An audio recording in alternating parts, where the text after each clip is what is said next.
Hello दोस्तों, आप सभी को हमारे चैनल नोबल स्टडी वन पर बहुत-बहुत स्वागत है। दोस्तों, इस वीडियो में देखें कि EWS criteria in railway NTPC exam. EWS reservation, अगर आप ईडब्ल्यूएस फॉर्म फिलअप किया है लेकिन ईडब्ल्यूएस एलिजिबल नहीं हो तो क्या होगा, इसका भी इसमें पूरा सॉल्यूशन बता देंगे। क्योंकि जिस समय एग्जाम का अप्लाई हो रहा था उस समय ये नया नया आया था। उस समय बहुतों के पास नहीं था, किसी ने कुछ और डॉक्यूमेंट्स का नंबर उस पर भर दिया। तो उसका भी सॉल्यूशन देखेंगे कि क्या होने वाला है उसके साथ। देखिए ईडब्ल्यूएस का फुल फॉर्म क्या होता है। EWS economically weaker section reservation होता है। ये candidate who are not covered under the scheme of reservation SC, ST, OBC, NCL and whose family gross annual income is below 8 lakh rupees. ठीक है, यानी कि कहने का मतलब है कि वो ST, SC, OBC से कोई बेनिफिट नहीं ले रहा हो और उसका जो फैमिली इनकम है 8 लाख का नीचे हो। अगर 8 लाख तक हो जाएगा तो वो ईडब्ल्यूएस में काउंट नहीं किया जाएगा। Are not be identify EWS for benefit for reservation for EWS the income shall also include income from all source salary agriculture business profession. देखिए सैलरी है, वेतन है, उसके बाद कृषि है और बिजनेस है, प्रोफेशन कोई भी व्यवसाय हो आपका, सबका पैसा जो है इसमें मनी काउंट होगा। Four the financial year the year of application. अब कहता है कि जिस साल आप जैसे कि एनटीपीसी का 19 में अप्लाई हुआ था, तो 2000 आपका 18 का जो है कि फाइनेंशियल ईयर का इसमें पूरा लेखा जोखा होना चाहिए। Also candidate whose family owns possession of the any following assist shall be exclude from being identified as EWS। देखिए इनमें से अगर कोई भी होगा उसके पास, ठीक है, तो वो जो है कि इसमें ईडब्ल्यूएस में काउंट किया जाएगा। तो पहला है कि 5 acre of the agriculture land and above, 5 एकड़ जो है कि खेती का जमीन तो चलेगा। दो residential flat of 1000 square feet and above, इससे भी आगे इसको काउंट किया जा सकता है। Residential plot of 100 square yard and above in the notified municipalities, मतलब नगर पालिका से ये जो है कि नोटिफाइड होना चाहिए 100 स्क्वायर फीट का, तो भी होगा। Residential plot of 200 square yard and above in the area other than the notified municipality, जो म्यूनिसपैलिटी में नहीं पाता है, सिंपल में आता है, तो उसमें 200 यार्ड तक चलेगा। ये आपका किस में आएगा, तो ये EWS में एलिजिबिलिटी है ये। उसके बाद नीचे देख लेते हैं। The property of the held by a family in different location different places cities would be clubbed while applying the land or property holding test and determine EWS status। जितने भी आपका प्रॉपर्टी होगा आपका फैमिली का, सब इसमें दर्शाना पड़ेगा, आपका जो एसएस सर्टिफिकेट बनेगा।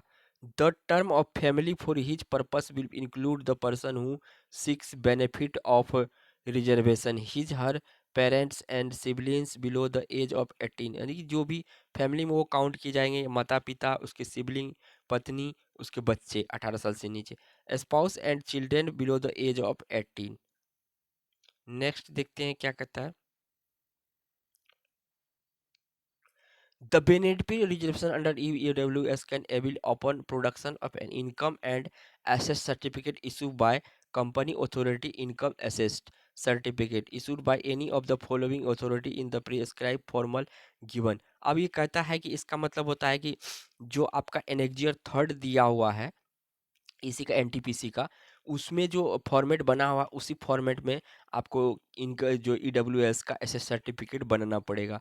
अब पहला तो है कि डिस्ट्रिक्ट, ये देखिए ये सब अफसर का इस पे साइन होना चाहिए, इनमें से किसी एक का। District magistrate, additional district magistrate, collector, deputy commissioner, additional deputy commissioner, first class stipendiary magistrate, sub divisional magistrate, taluka magistrate, executive magistrate, extra assistant commissioner, ये सब का आपका चलेगा। उसके बाद बी में कहता है chief presidency magistrate, additional chief presidency magistrate, उसके बाद प्रेसिडेंटी मजिस्ट्रेट, इनका भी साइन होगा तो चलेगा।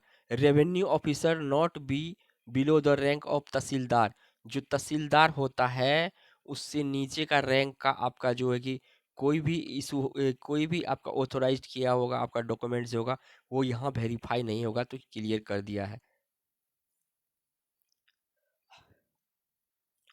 सब divisional officer of the area where the candidate and और his family normally residence. Sub divisional भी जो जो ऑफिसर होता है जिस डिवीजन में, उसका भी अगर बनाया हुआ, उसके भी सिग्नेचर किया हुआ अगर डॉक्यूमेंट्स होगा एसएसटी के द्वारा, तो भी आपका मान्य होगा।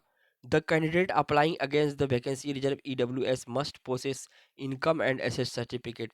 देखिए, इनकम और एसेस सर्टिफिकेट उसके पास होना चाहिए, किसका? ईडब्ल्यूएस कैंडिडेट के जो अप्लाई किए हैं। Closing date of registration application for this CN accordingly the have fill of the certificate number, date of issue, the certificate issuing authority district state. अब कह रहा है कि ईडब्ल्यूएस जो आप अप्लाई किए हैं जिस वक्त, उस वक्त ही कह दिया है कि आप जो है इसमें पूरा जो ब्यौरा भरा हुआ है वो आपको इसमें देना है। तो बहुत सारे ऐसे मेरे दोस्त हैं कि उसमें ब्यौरा कुछ और भर दिए किसी और डॉक्यूमेंट्स का, क्योंकि उतना जल्दी ईडब्ल्यूएस नहीं बनता। उसके साथ क्या होगा इस वीडियो में क्लियर कर देंगे।